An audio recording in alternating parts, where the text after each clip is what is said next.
بسم اللہ الرحمن الرحیم۔ زمینوں کی تعداد۔ موجودہ علماء فلک کا یہ خیال ہے کہ کائنات میں کم و بیش 30 کروڑ زمینیں چکر کاٹ رہی ہیں۔ اس نظریے کی بنیاد اس مشاہدے پر رکھی گئی ہے کہ فضا میں شموس کی تعداد 10 کروڑ ہے اور ہر سورج کے ارد گرد کم و بیش 30 کروڑ زمینیں گھوم رہی ہیں۔ وما يعلم جنود ربك الا هو۔ اللہ کے لشکروں کا علم صرف اللہ ہی کو ہو سکتا ہے۔ جہنم۔ بعض کتب احادیث میں مذکور ہے کہ جہنم زمین کے نیچے ہے، اور دوسری علماء جدید نے ثابت کیا ہے کہ بطن زمین میں 1300 درجہ حرارت کی آگ موجود ہے۔ آتش فشاں پہاڑوں سے جو معادن باہر نکلتی ہیں وہ اندرونی آگ کی وجہ سے پگھلی ہوئی ہوتی ہے۔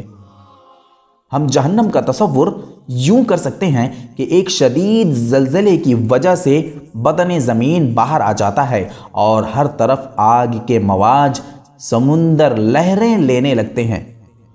یا ایھا الناس اتقوا ربکم ان زلزلۃ الساعۃ شیء عظیم۔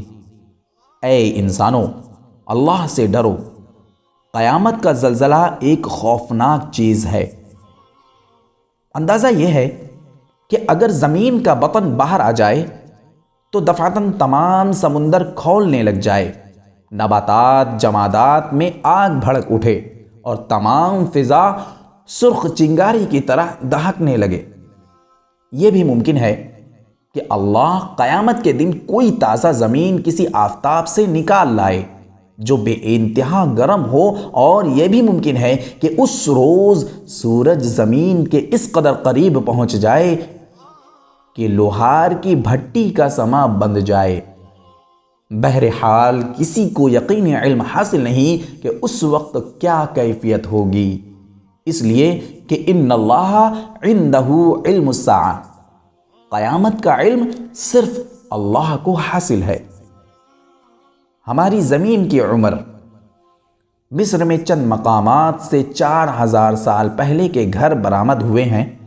ایک گھر کی دیوار پر اس عہد کی زبان میں یہ الفاظ کندہ ہیں: جولیا میری پیاری جولیا، جولیا میری پیاری جولیا ایک حسین اور چھوٹا سا سور ہے۔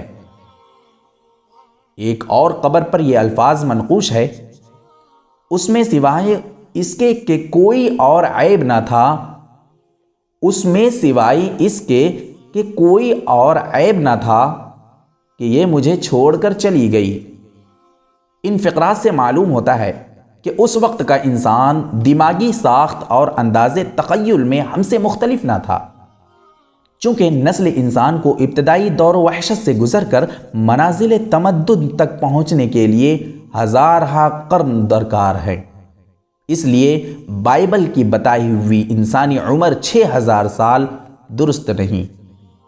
لارڈ کلون کے ہاں زمین کی عمر 2 کروڑ سال ہے، اور اس نے اس نظریے کی بنیاد زمین کی مختلف بیرونی حالتوں اور اندرونی درجہ حرارت پر رکھی ہے۔ اس کے خیال میں زمین کا بیرونی قشر 20 لاکھ سال میں ٹھنڈا ہوا تھا۔ بعض علماء طبقات الارض کی رائے یہ ہے کہ زمین کی اندرونی تہوں میں ریڈیم کی مقدار بہت زیادہ ہے۔ چونکہ ریڈیم درجہ حرارت پیدا کرتا ہے، اس لیے زمین کا پیٹ گرم ہے، لیکن لارڈ کلون اس نظریے کے ساتھ متفق نہیں۔ چنانچہ ایک خط میں لکھے ہیں جو 1906 عیسوی میں لکھا گیا تھا اور برٹش ویلکی میں شائع ہوا: یہ بات قطعاً ناقابل یقین ہے کہ سورج اور زمین ریڈیم کی وجہ سے گرمی و روشنی دے رہے ہیں۔ پروفیسر جولی کا اندازہ: آغاز آفریشن میں جب پہلی دفعہ سمندر بنے تو ان کا پانی میٹھا تھا، پھر برساتی نالوں اور دریاؤں کی وجہ سے رفتہ رفتہ نمکین ہو گیا۔ پھر پروفیسر جولی نے سالہ سال کی تحقیق و جستجو کے بعد اعلان کیا کہ ہر سال دنیا کے تمام دریا اور نالے سمندروں میں 16 کروڑ ٹن نمک کا اضافہ کرتے ہیں، اور اس وقت سمندروں کے نمک کا مجموعی وزن 14,000 کھرب ٹن ہے۔ جس کے جمع ہونے پر 9 کروڑ برس ہوئے، اور یہی زمین کی عمر ہے۔ یاد رکھیے، جس کے جمع ہونے پر 9 کروڑ برس ہوئے، اور زمین کی عمر بھی 9 کروڑ برس ہوئے ہیں۔ تو نے کیا غضب کیا، مجھ کو بھی فاش کر دیا۔ تو نے یہ کیا غضب کیا، مجھ کو بھی فاش کر دیا۔ میں ہی تو ایک راز تھا سینہ کائنات میں۔ علامہ اقبال۔